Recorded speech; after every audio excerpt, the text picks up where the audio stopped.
Hello, আজকে আমি এসে গেছি আবার একটা রেসিপি নিয়ে।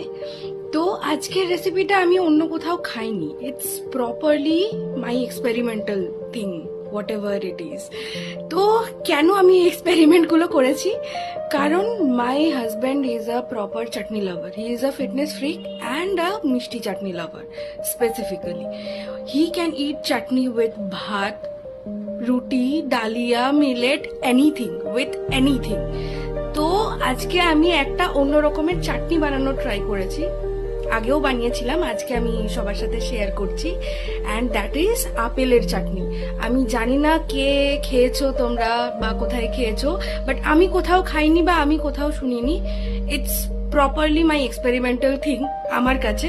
সো চলো, লেটস গো। নিয়ে নিচ্ছি একখানা আপেল। আপেলটাকে আমি ছাল ছাড়িয়ে ধুয়ে নেব। ধুয়ে নিয়ে এবার কাটতে শুরু করব। এখানে কয়েকটা ডিসক্লেমার দিয়ে রাখা ভালো। আমার ভিডিও দেখে যারা এই রেসিপিটা বানাবে তারা কিন্তু হাতে সময় নিয়ে বানিও, কারণ কি আপেলগুলো সেদ্ধ হতে মিনিমাম 1.5 ঘন্টা সময় লাগবে।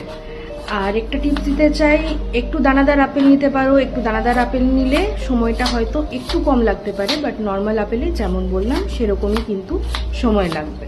তো এখানে আপেলগুলো আমি কুচি করে নিচ্ছি। ফোড়ন হিসাবে আমি নেব মৌরি, আর তার সাথে অল্প কিছু কাজু বাদাম নেব। তো এবার কড়াই বসিয়ে নিলাম, অল্প একটু অলিভ অয়েল দিয়ে নিচ্ছি। মৌরিগুলো দিয়ে দেব, কাজু বাদামগুলো দিয়ে দেব। অল্প একটু ব্রাউন হয়ে এলে আমি কুচি করা আপেলগুলো দিয়ে দেব। এবার আপেলগুলো নাড়তে থাকবো, কিন্তু এই মুহূর্তে আমি কিন্তু এর মধ্যে কোনো নুন দেবো না, নুন দিলে জল ছেড়ে যাবে।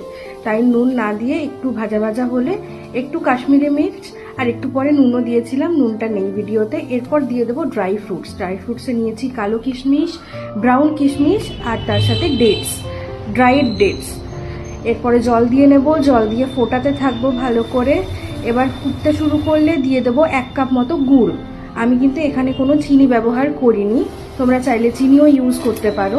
এবার ঢাকা দিয়ে ফোটাতে থাকবো। দিয়ে দেবো 2টো স্লিট করা কাঁচা লঙ্কা, দিয়ে দেবো অল্প আমসত্ত্ব কুচি করা। এবার এটাকে আবার ফোটাতে থাকবো। এই মুহূর্তেই এটা সেদ্ধ হতে সময় লাগবে অনেকটা। এরকমভাবে হতে হতে এরকম একটা কনসিস্টেন্সি চলে আসবে, পুরো গাঢ় ব্রাউন রং চলে আসবে, তখন বুঝবে রেসিপিটা রেডি হয়ে গেছে। রেডি হয়ে গেছে আমাদের আপেলের চাটনি। You can pair it with anything you like and try it.